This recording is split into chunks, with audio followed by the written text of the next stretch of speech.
I've been saying for a long time that I should write a third book, one called Stupid Shit That Doctors Say.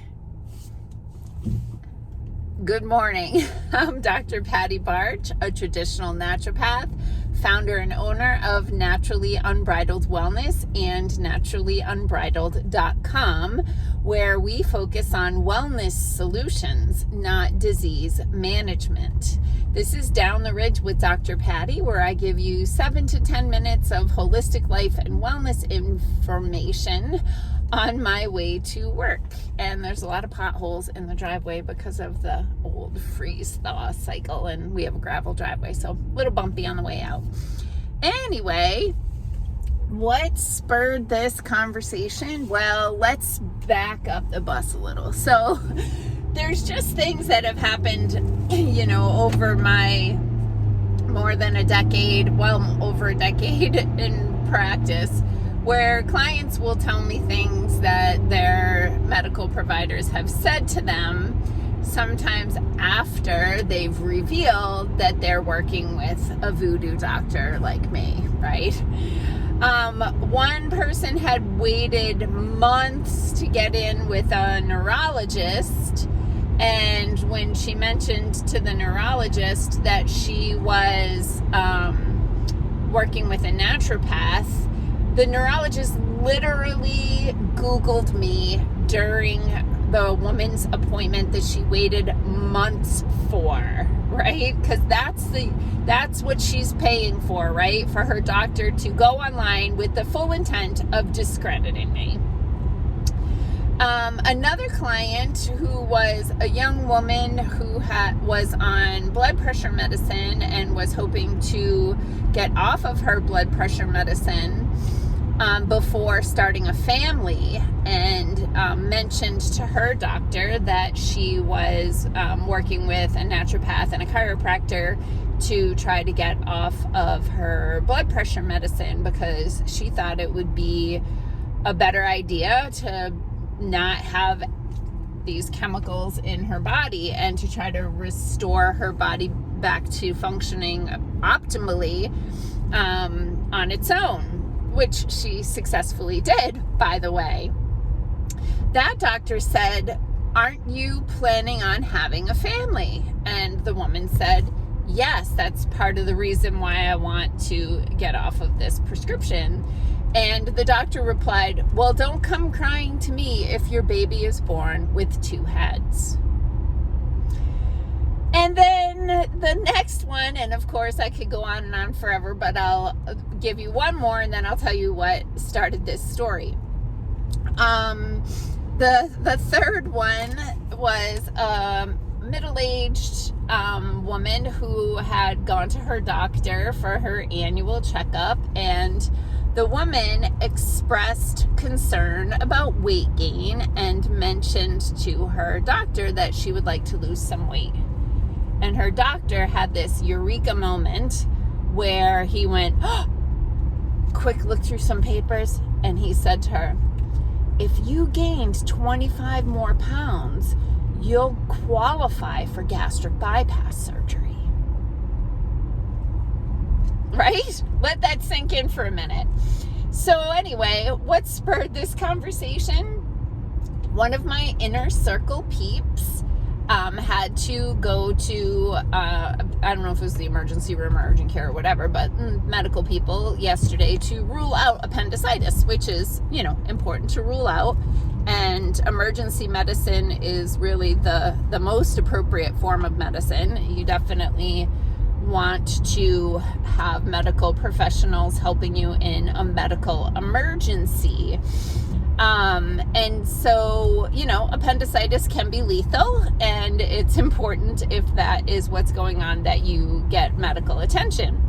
And if you've been following me for any length of time, you know that I will always say there's a time and a place for drugs and surgery.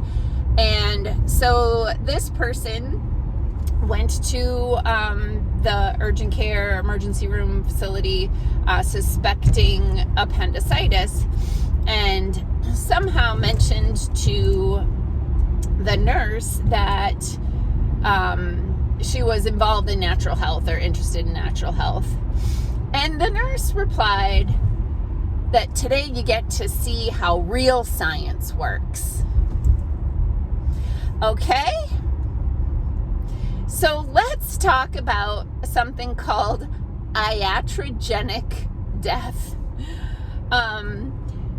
It depends on which data set you look at, but in general, medical error is the third or fourth leading cause of death.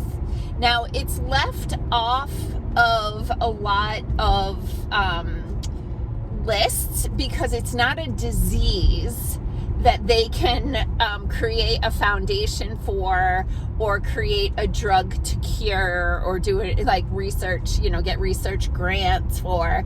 This is medical error. And that includes people who are taking their prescriptions as prescribed, but they are, something about that prescription is killing them. Like it's a blood thinner and they bleed to death or something. But this person is like, step aside, let science come in. When literally that form of science has even the pre-2019, 2020 fiasco and the other stuff that came with that, beyond that window of time, the medical error, iatrogenic deaths, were the third leading cause of death. So now take into consideration the absolutely wrong way of addressing people who were sick, right? Denying them generic treatments and then putting them on machines and all of those things, and then creating a product that 70% of the population would say, oh, I believe you when you say this is going to protect me and others, and take that into their body, and finding out that a lot of people are having negative results from that science, right? So step aside and so you get to see how real science works. Right? Like, slow your roll, dude. Like, the number 3 cause of death in this country is your science. So let's keep in mind that before your science became a thing, that my science was what kept the human race walking on the planet. Okay? So, I got a little triggered for my friend who was in there seeking care and was basically, talked down to, when, that was not compassionate at all. And let's keep in mind that, that people don't create health from the pharmacy. Health comes from within, and by not putting toxins in, getting toxins out, keeping nutrients in, hydration, positive thoughts, good social community, exercise, right? These are the things that generate health. It's not the third or fourth leading cause of death. Okay? I'm heading to the gym, my least favorite place, but it's good for me, so I do it. Peace out, peeps. Have a healthy day.